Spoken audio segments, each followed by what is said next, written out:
any specific examples from brands that you've seen where they've kind of used the movement for their own promotion, on how they can fix that kind of that flawed mindset? Right. Um, I don't really have like any specific examples of brands in 2020 specifically because this is all still ongoing. So we're waiting to see what brands would do coming up, like in the fall and basically next year and stuff like that. But in the past, like the movement is not a new movement. It's been around for forever. It's just more people are noticing now. So like before when the supermodels back then were like speaking out on the racism within the industry, of course, like people heard about it, that they just brushed it to the side. They're like, you know what, next season we'll add a couple more people to the runway, or we'll hire some people of color, but they never really do. They say they do these things, but never really do. Um, and like right now, like posting the black squares on Instagram, a lot of brands, a lot of companies have done that to show their solidarity. But and the products that they're releasing is still not catered to a wide variety variety of people. So it's a lot of it is very much performative, and it happens in almost like every like social justice issue. For example, let's say gay rights as well. A lot of brands started to use the rainbow flag a part of their merch, whatever they sell, and it's all like a capitalist thing, just to monetize and monopolize off the movement and not really care about what's happening. So it's up to consumers at this point to, because at the end of the day, we're the ones who support these brands and put money in their pockets, so to speak. So it's up to us. If we want to see that change, it's up to us to decide if we want to support that brand or not, based on the things that they're doing. So yeah, like again, like I said, like hiring people in these the higher up spaces as well would stop a lot of these scandals from happening. So yeah, basically that. I'm sorry, I'm a little hot today. So I'm fanning. So ignore this happening, but I'm here. You're all good. It's fine. Like I'm kind of like also experiencing like that hotness as I like sitting in front of this window. But thank you for that. Those are like really great points on like the consumerism and just like the kind of like social media like Right. activism with like posting and everything. Mm-hmm. So within the fashion and entertainment industry, where do you think, I think you kind of went into this already, so actually, unless if you want to address it again, but where do you think the roots of these issues come from?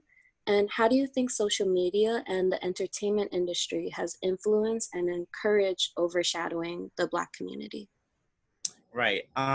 So yeah, I can definitely touch on it again. I think the root of it obviously comes back to colonialism, um, and the agenda to push white supremacy throughout every corner of the world, to a point where everyone believes that European or Western standards of beauty is the way to go, and every other standards of beauty or that comes from any other areas of the world is invalid, basically.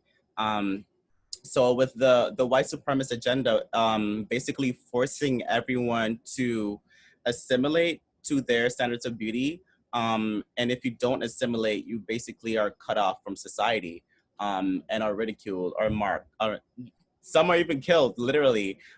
People are being lynched just because they don't fit into the stereotypical European standards of beauty. And a lot of these are reinforced through media, and television, of course, from like, the old sitcoms or old movies and stuff like that.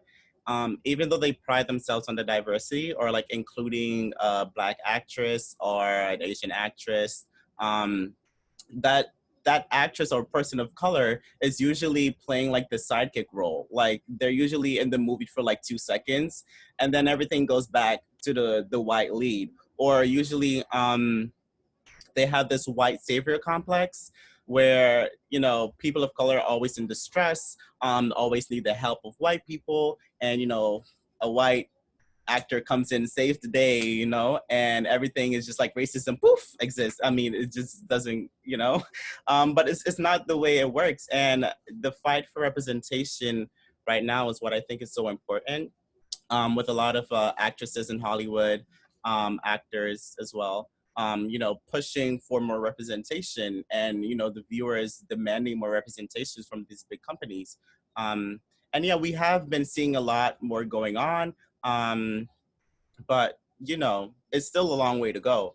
Like, it's like like white supremacy is such an ingrained system, so to speak. Like, to dismantle it overnight is practically impossible.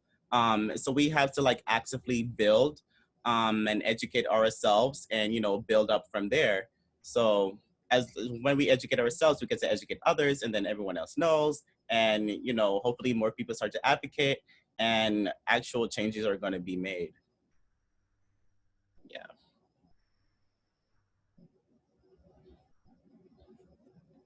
Yeah, thank you for that. Definitely, there's so much that I feel like has been ingrained since we've like been children, and it's like our job to make sure that our community is more inclusive. So with that, I think like a good spin-off to that is like growing up with this oppression and pressure to assimilate with westernization. How did you find your own voice and sense of identity? It definitely wasn't, you know, the easiest task to do, because when you look on TV, you rarely see anyone that looks like yourself. So, you know, of course, you're gonna think like, am I not beautiful? Am I not worth it? Is my natural self not good enough? And then people, you know, tell you to perform, like, you know, skin bleaching, stuff like that too, to try to appease, you know, the European standards of beauty, so to speak. And I feel like a lot of people of color, especially within the US, like growing up in the US, have kind of internalized that. And if you grew up around, you know, white friends, like oftentimes you might feel like you're shunned, basically, and you just don't relate. Like, it's such a different world, like when you go to school, with your white friends, and then you come back home with your family, like you're living a double life essentially. And I feel like a lot of people of color can relate to this. Um, but the fact that a lot of people are speaking out now, and they have been more representation, is really where I found like comfort. It's like, oh wow, so there is people out there that actually looks like me.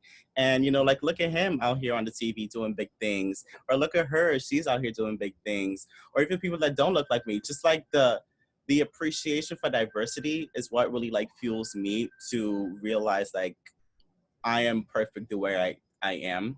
I don't have to have a straight nose. I don't have to have light skin or straight hair, obviously, to appease to the European standards of beauty.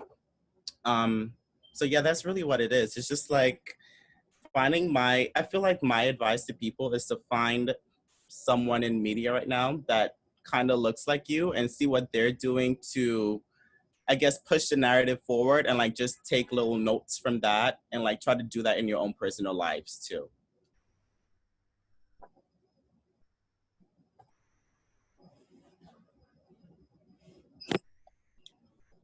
Thank you so much for that. That was all like really good points. And like I think that can speak for almost like everybody here, especially like within our community, whether like you're Black or just a person of color, like we definitely see everything that was just touched upon. So a question that was asked by Kiara, I believe. Kiara. So, and also ties into a question that we have. How have the things that you've seen in representation for brands, social media, how has that harmed or ignored the Black community in the past? And how does that affect the community as a whole? Um, so yeah, back to the representation thing, it also taps into colorism. So like, for example, whenever brands try to be more inclusive, so to speak, or include more of like the Black community in whatever products and stuff that they're trying to sell, they will usually go for, let's say, the lighter skin models versus the darker skin models. And then not everyone in society, not every Black person is light skinned, so to speak. So to keep seeing those same people get those same roles, it's also in Hollywood. Like, for example, I don't know if you guys know of Zendaya. People always say like she's a token Black girl, but obviously she's much lighter than a lot of other people. Like, it's the spectrum within the Black race, I guess you could say. But to see only one side of that spectrum constantly represented, or at least trying to say like, oh, look, we're diverse, but we have like a light skinned actress or a light skinned model. It's all very problematic, and it just goes to like continually like internalize the self hatred that's been inflicted on us through white supremacy. Like, we don't get to see ourselves represented every time, and it's just like, am I not enough? So stuff like that happens all the time, or at least it did before. But we're seeing much more darker skinned actresses on screen now, people actually who are getting the recognition that they deserve. We have so many beautiful and talented people from across the spectrum, so let that representation be shown and not only show like one side of the screen.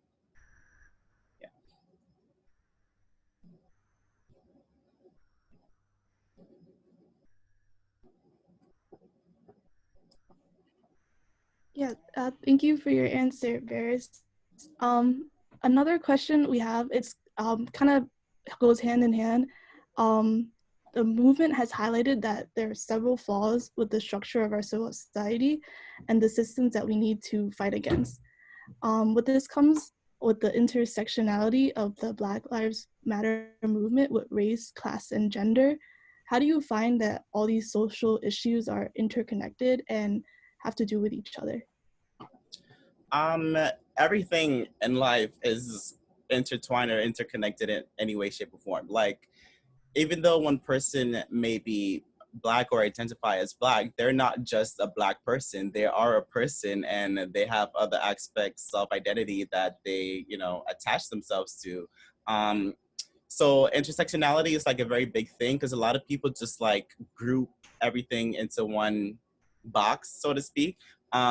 And everyone within that box is not the same. So it's very much unfair to group people together and expect them to act or be the same, or just be okay with being grouped together when we're all like literally so different.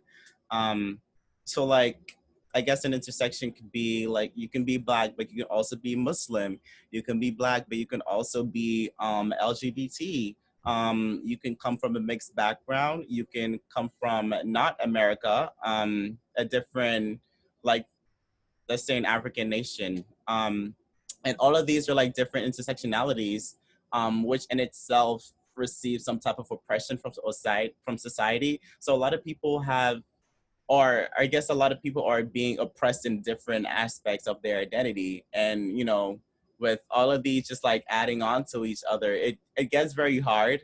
Um, but I guess like with people educating themselves now and realizing that this is all systematic, and then we have to actively work and educate ourselves to get out of the mindset that has been inflicted on us through the systems that are created by white people, to oppress us. It happens all the time, so it's just like it really comes back to educating yourself, um, and building up from there. That's like one of my biggest thing. And I know like a lot of people may feel like it's not their place, so to speak. Like, one of the on the slicer that you brought up earlier, some people may feel like it's not their place to like advocate, or it's not their place to learn because they're not Black or they're not a person of color. The Black Lives Matter movement isn't just for Black people. It's really for everyone who's being oppressed right now in this nation or entire world, so to speak. Um, and it's just to bring light to so many injustices that have been going on for forever, but everyone just chooses to turn a blind eye to. Like, none of these things, like I said, are new.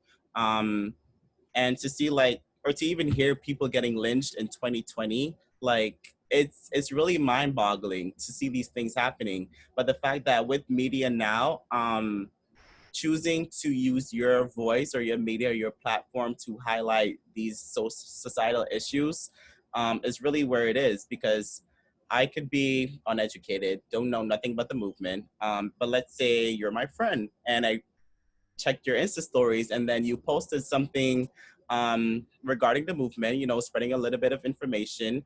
And I'm like, oh, this is interesting. And then my research can start from there. So I know a lot of people will feel like I have such a small platform. I don't have that many followers. Like me reposting something doesn't do anything, or me just saying Black Lives Matter isn't doing, like it is doing something. Like someone is watching, someone is looking at you all the time. Um, so yeah, like, you know, just don't be afraid to fight for injustice. Like fight for equality, because the quote that was mentioned earlier, like those who stay silent on topics or conversation of injustice choose the side of the oppressor. And it's really what it is. And I know a lot of people might be offended by that statement, but with you not advocating or you not saying anything, you're allowing these injustices to perform or keep going, and the system keeps going and the cycle keeps going, and then we just go nowhere. Like we're all just continually oppressed, and that's not a life to live. So if you truly care for yourself, and you care for your friends, then yeah, start advocating and start, you know, doing what's right. Thank you so much, Beres. Yeah, just like going off of everything that you just said, that's so important. And like, as like non-Black people, like we do have that privilege, and like it is great that we should use that to educate ourselves and to learn more about like why this matters, not only to the Black community but to all of us. Right. Um, uh, Before I ask my question, I just wanted to address the question that was just asked to the audience. Um, Unless if you would like to answer that, Beres, I just do want to inform you all of something that I have read, that asking a question such as like asking a person of color or a Black person, indigenous person, to unpack their their experiences with racial discrimination can be traumatizing for them. So it is a question you might not want to ask unless if it is a safe space and that person is willing to share it, just because that can be something that is harmful for them to continuously share as they're living it day by day almost. So it's up to you if you would like to answer that, Beres, but if not, Yeah, you pretty much said it correctly. To I mean, I know it would be nice to get like firsthand knowledge or firsthand experience from the source, so to speak. But a lot of people of color, like they're constantly traumatized. To like even hear like certain words that, you know, will cause some type of trauma for them. So to rely on your other, you know, friends of color to constantly explain or have to constantly describe what they're going through, it's like they don't get any type of rest. And it's not like we're saying like don't ask them. Like you can, of course, go right ahead and ask, but you should, you know, read the room. And if your friend is obviously hurting from this movement, realizing like so many people are still getting killed day by day, like, you know, read the room is really what it is. If they obviously can't answer the question, then don't force them to. Um, what I like to say is first do your own research, and then you can come and ask questions on certain information that you found, or like if you need some clarification or understanding, then you might want to go to the source of like someone who identify with whatever issues you were just reading up on. Um, and that would be much better because you can have a much more educated conversation where they can actually explain to you versus you coming very ignorant and naive. And that could be very off-putting to anyone. So I wouldn't personally want anyone who's just like very ignorant or have like no type of background knowledge on like societal issues or oppression, because things like that to me, and this is just my opinion, this is not like, I'm not speaking for the entirety of the Black community or like any, you know, persons of color, but I feel like it's in your face, so to speak. So like with you acting so oblivious all the time, it's really on you. So I wouldn't really want that oblivion next to me, because it's like you're actively choosing not to educate yourself, and that's kind of problematic to me. But if you genuinely show that you care, or you try to learn, or at least try to pick up a little something from here and there, then of course I'm willing to explain or give my opinions on whatever matter it is. And also I think it's important to realize that one person experience doesn't mean it's the entire experience of the entire group. Like one person may not have experienced high levels of oppression, like living on their day-to-day life. That doesn't mean that every Black person in America is not experiencing any form of severe oppression. So one person experience isn't the total experience of the entire group. And that applies to literally every group in society. Thank you, Beres. Thank you. Thank you for asking the question, Ryan. Thank you for asking it. Don't be afraid to ask any more questions. I just wanted to touch upon the question that was asked because it's important for all of us to understand. Even like asking questions can be harmful and stuff. So it's just to understand like where the other person is coming from. Right. I have one question as well. So social media has been giving many resources for allies to educate themselves on the Black community and just like the identity, whether that's books, shows, movies, music, podcasts. And although social media has given those resources, we wanted to know if you have any personal recommendations for us. There's really a lot out there. So I can't really think off the top of my head, but definitely like watch documentaries that are focused on shedding lights on racial issues. So for example, 13th, I think it's what it's called on Netflix. It's a really great one. Another one is called When They See Us, which is, for those of you who don't know, is about the story of the Exonerated Five. Who were previously called the Central Park Five. It just is heavy. A lot of these things are heavy, so you have to, going into it, watching these things, you just have to prepare yourself mentally. If you know you're not in the mental headspace to do it, then I recommend not. Kiara just recommended The New Jim Crow. Yes, the book, The New Jim Crow, very excellent book. I've read a couple excerpts for class. So yeah, if you guys want to check those out. I also recommend the show Pose. It's on Netflix, and it's basically about, we're going to tap into like intersectionality. So basically being a Black trans woman of color living in NYC in like the late 80s or 90s. If you want to educate yourself on, the intersectionalities that are kind of within the Black community as well, or just any other community, I think that's a really great show to check out. And yeah, that's basically the ones at the top of my head. But you guys can find a lot. There's like a lot out there for sure. But I really do encourage like watching shows or documentaries, because that's how I really educated myself. Because it's like I'm living vicariously through the screen, basically. Like I'm in those situations, and like when you're in it or like you're witnessing it live, not necessarily live, but like you're witnessing it in front of you, it touches a little bit in the heart, and you can get a little bit emotional, and it's like, damn, it's a wake-up call. Like all this time I'm like living in this bubble, not knowing how mass incarceration works and stuff like that, how the system is literally designed to constantly keep putting back people of color within the system just to make money. Stuff like that, of course, I didn't know growing up. So like by watching these documentaries and stuff like that, definitely helped me for sure. So I definitely recommend, if you don't have the proper headspace, then, or if you think you might get easily triggered, then probably not. But yeah, the book, The New Jim Crow, is also a very great one to check out. Yeah. Yeah, thank you so much for sharing the documentaries and films that you've enjoyed. Also, the show that you suggested, how do you spell it? Pose, I can type it in. Yeah, it just Pose on Netflix. There are 2 seasons.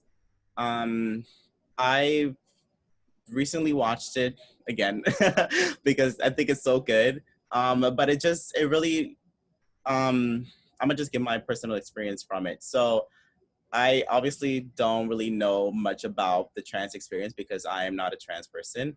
But watching that show really opened my eyes to a lot of the experiences that trans people of color experience within the US. And I don't know if you guys know, but trans Black women has such a high death rate within the US than most other groups. And to see like the show brings up kind of why that happens and the way trans Black women view this.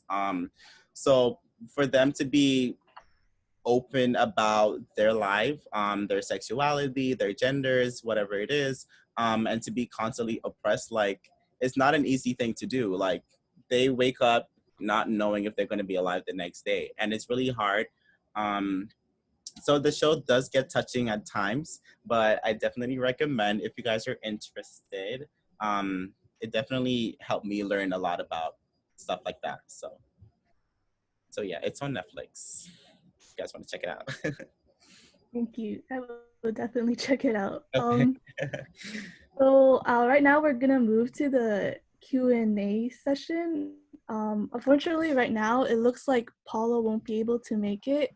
So sorry about that. But so we've collected some questions on the form that we sent out earlier on. But anyone in the audience, feel free to either chat the group chat or DM me or Judy if you want to ask any questions to Beres. So we're gonna start off with the first question is from Matthew. He wants to ask, how do you address tokenism as a college student? And just to clarify, tokenism is the policy or practice of making only a symbolic effort. So an example of this would be social media, performative activism. Yeah. I can definitely see some type of tokenism with like as a college student. I'm gonna bring up Stony Brook again because a lot of us are from there. So you know how Stony Brook loves to pride itself on diversity. But a lot of so like they would accept a lot of diverse people or people from different countries. We have like a high international population as well. So just to put it in numbers and just to like put it on like a billboard or like advertise like we're such a diverse school, like so many people from so many countries are in this school, and like a high schooler like reading that, they're like, oh my god, like I want to meet new people, I want to experience different cultures and stuff like that, so I'm going to go to Stony Brook because they have such a high background, I mean a high like diversity background. But when you get there you realize that although there's so many different people, there's still sometimes a lack of like connection between the different groups of people. So that's kind of where the tokenism thing kind of comes in, because like, yes, you might have an international student from, I don't know, a, an Asian country, right? But what are you doing for those students that you accept? Like, are they feeling welcome on your campus? Are they finding a place away from home? And a lot of the times I feel like um, I don't know if anyone in this Zoom right now could relate, but you might feel left out because like there's nothing much to really do. I mean, there are of course, like cultural orgs, such as this one. Um, but sometimes not a lot of people may feel even comfortable to going into these different cultural orgs as well, because they might feel like only one set of people is there, so like they don't want to go there. It's just like there could be more of an effort to make it more inclusive. Like oftentimes universities just do the diversity without the inclusion part, and the inclusion is really where it's at, because you can have so many different people, but like if they're all just there existing, then like what's the point, you know?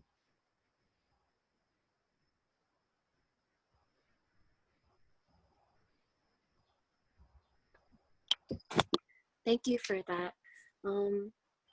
Eve, actually, like going off of the like diversity, but like lack of kind of inclusion. I think they just sent out an email about like one representative in Stony Brook, like the people like running it. Like one person was actually promoted to like a new position called like VP of Equity and Inclusion, I think. So I thought that was interesting that they're trying to create that, I guess, change towards that, but we'll have to see if they actually Right. do some sort of work rather than just like have the title. Exactly.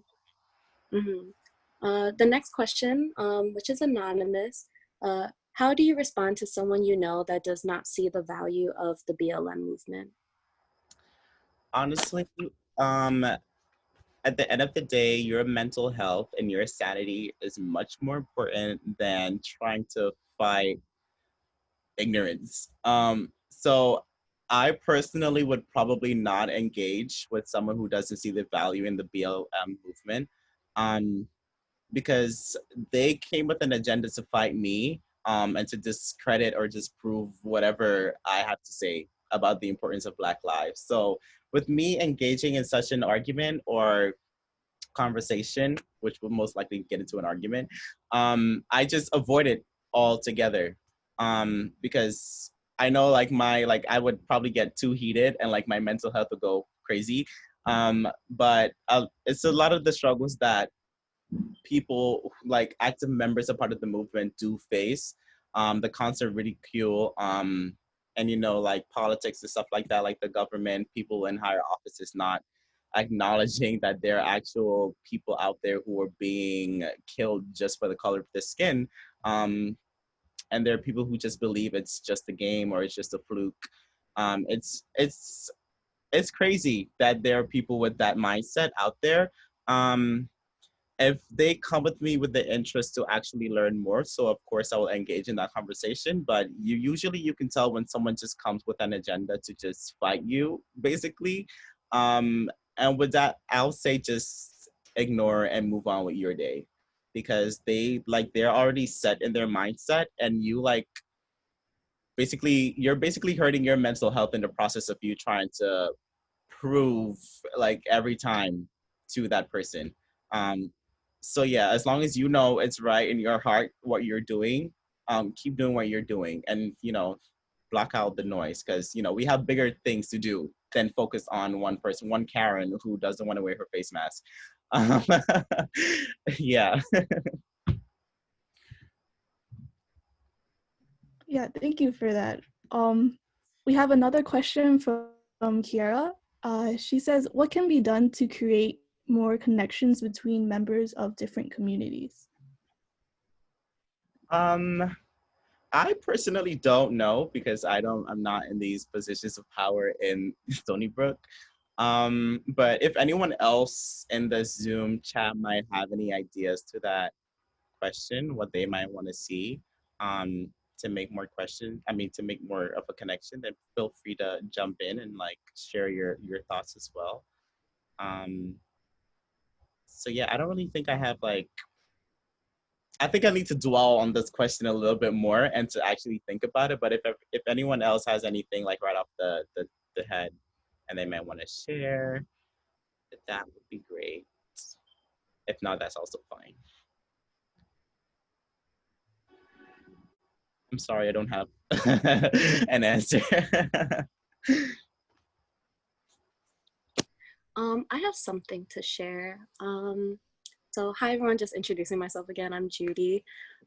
So from my experience being leaders in cultural organizations in Stony Brook and off campus, as well as just being a mixed Black and Asian woman, for me, like going out to communities has always been kind of hard because of like everything is kind of like that specific community. And as somebody who represented different communities, it was like, oh, can I be a part of this community? But fortunately, I have been able to go to and like explore different communities with, because like I have seen kind of like an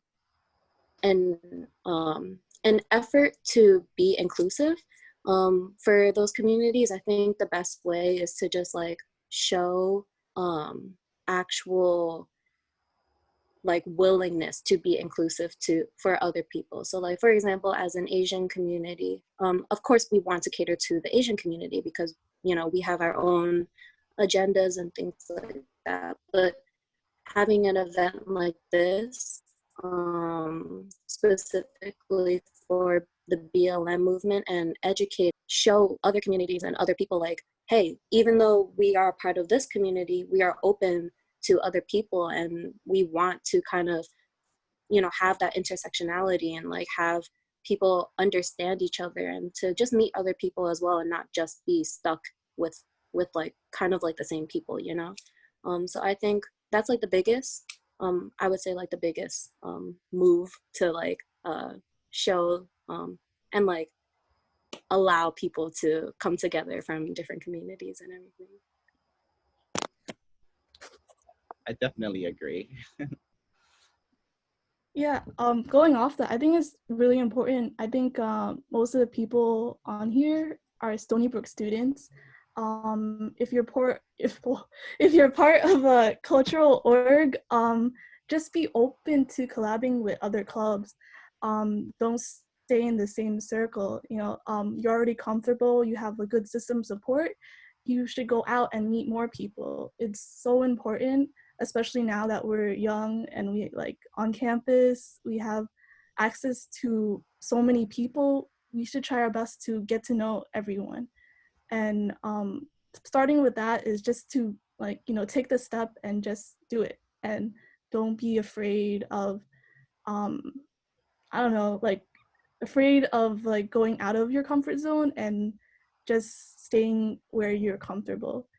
You never know what will come out of it. It's like, it's just really important to, I think, reach out to people who are not like you. And we have a third question from the audience. She wants to ask, how do you approach talking to someone you're already friends with that makes a racist joke or uses racist language? So this one is very touchy. And it's a hard question. And of course, it's very much dependent on the situation or like your level of friendship to the person. Um, yeah, someone said, yeah, that is a really good question. So I will just give my personal opinion, which some may agree or disagree with. It's up to you guys. Um, but I feel like if you really think that's your friend and you want them to be your friend and you have pride in saying that they are your friend, then you kind of have to do the job in checking your friends. It's kind of one of the things I say, like the I mean, I don't know if you guys know this phrase, like, but you are the company that you keep. I don't know if you guys hear that, but like, it's basically kind of true in this situation because if that's your friend, and your friend is out here saying these racist jokes, or and a lot of people like to blame it on dark humor, but like it's really just plain out racist or prejudice. So that's in itself not cute. But just like check your friend, like of course, like maybe not in the moment, like let's say like you're in a circle of friends and they said the joke, everyone laughed, and you were just like, that kind of wasn't really a vibe, but I'll just let it be okay. You can hit them up afterwards or like just pull them to the side, like, yo, that was it's kind of a little messed up what you said. Maybe not say it like that. And of course, you can explain why you feel that way. They obviously wouldn't probably agree right off the bat. Or they could be like, "Oh my God, I'm so sorry, I didn't notice in the moment." Um, and then yeah, so like, if to me, like if my friend ever does that, like, and if I really want them to be my friend, of course, like I'll just pull them to the side and be like, "Hey, that really wasn't it." Because growing up, I mean, and it's definitely not an easy thing to do. Let me make that clear. Like growing up, I've heard so many like racial slurs or like prejudice words said by some of my like high school friends and stuff like that. And of course, I didn't sit well with it, but I let it go. But my days for allowing that are over. If I want you to be my friend and we have that association, then of course I'm going to tell you about yourself. And I really want my friends to do that to me too. Because Okay, I'm sorry for the noise in the background.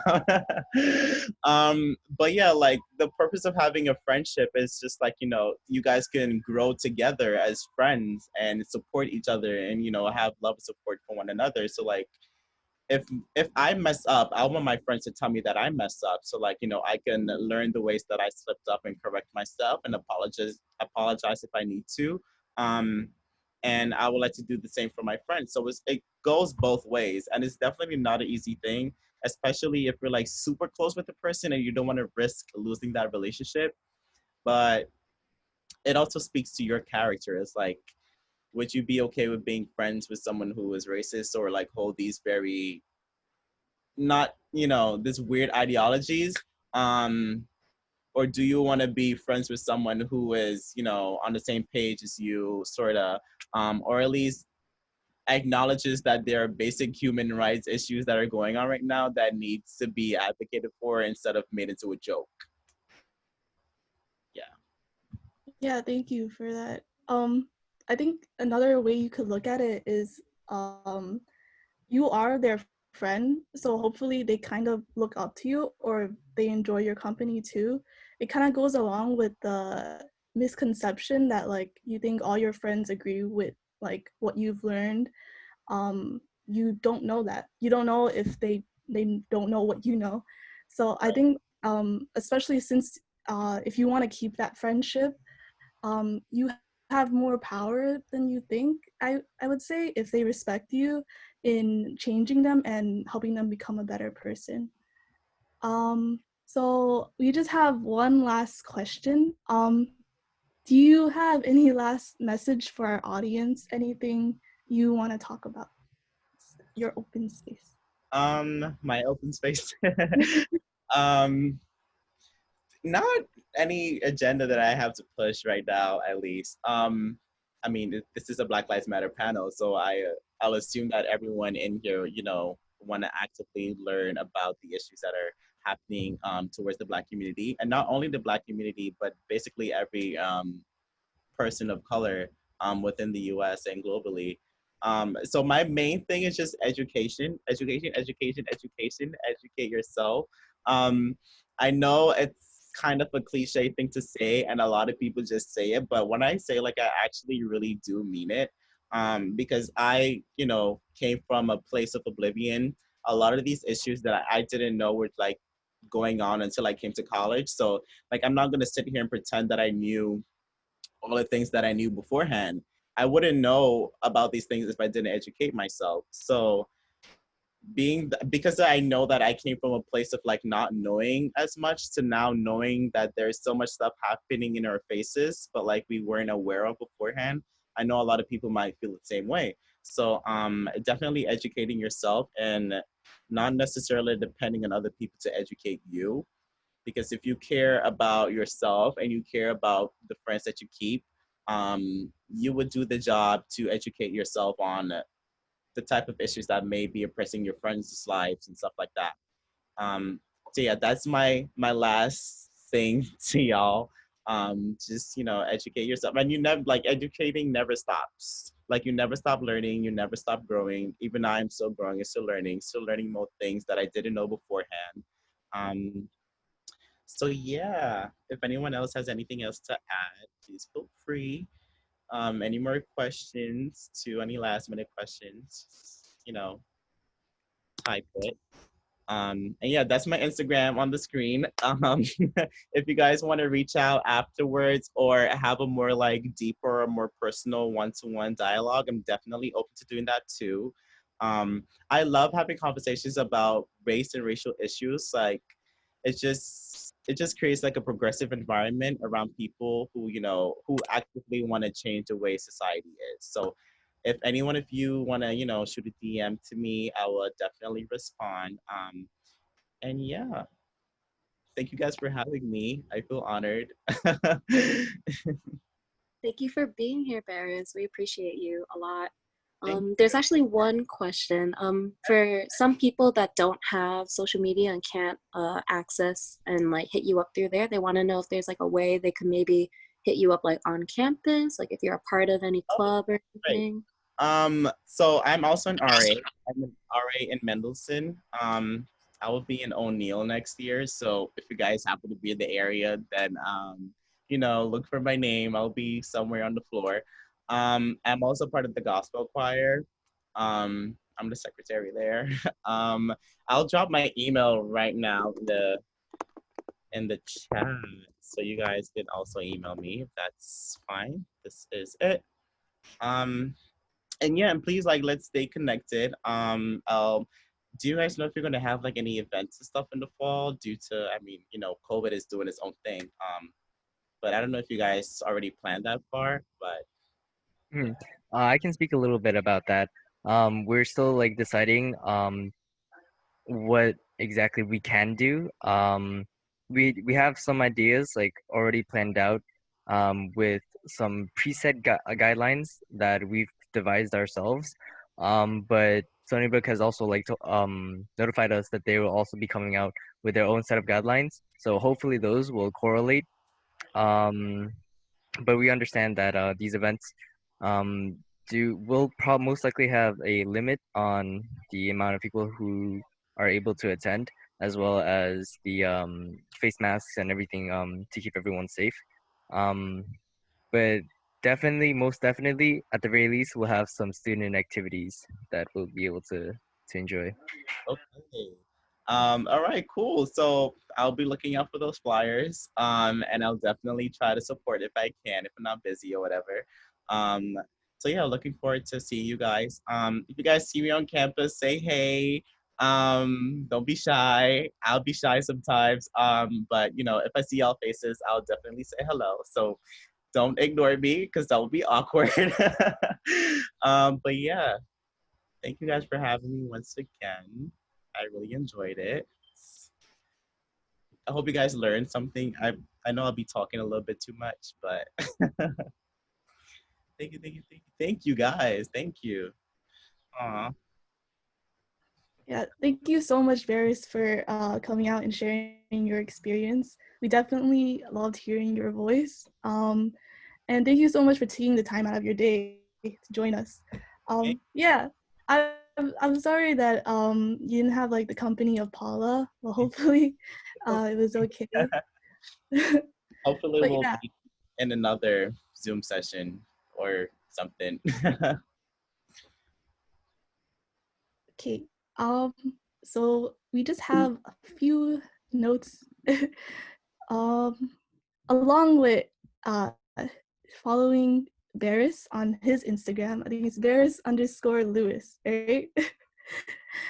These are some organizations you can follow to stay educated at NAACP, at Color of Change, at Black Lives Matter, at Civil Rights Org. And the two ones in the bottom, Ethel's Club and the CCNYC, promote Black voices, and along with um, highlighting more representation into like the fashion industry and just diversifying your feed. And another good resource is goodonyou.eco. This you can over here you could check how ethical a brand is before you go and support it. It will give you a clear background on what the brand is known for and if you want to stand with that brand. And other than that, thank you everyone for coming to this panel. It was a really great experience. If you have any questions, you can hit us up at any of our social media. Does anyone else have any last messages before we end?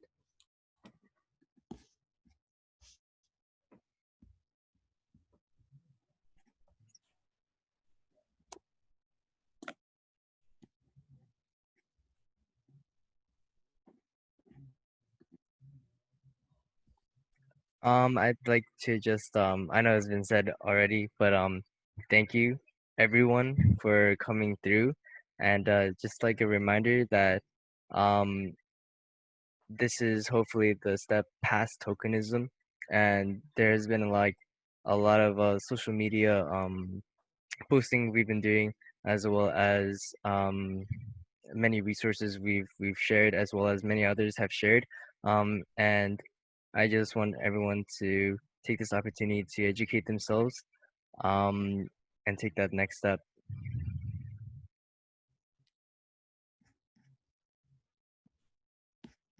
All right. I think that's it. Uh, Let me check the chat really quick. Oh, that's so cute. I didn't even see that. All the thank yous. Okay. Yeah, once again, thank you so much.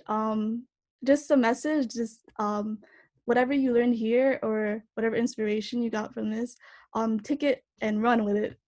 Do as much as you can as an individual to support Black Lives Matter, and just be a good member for your community. It helps yourself too.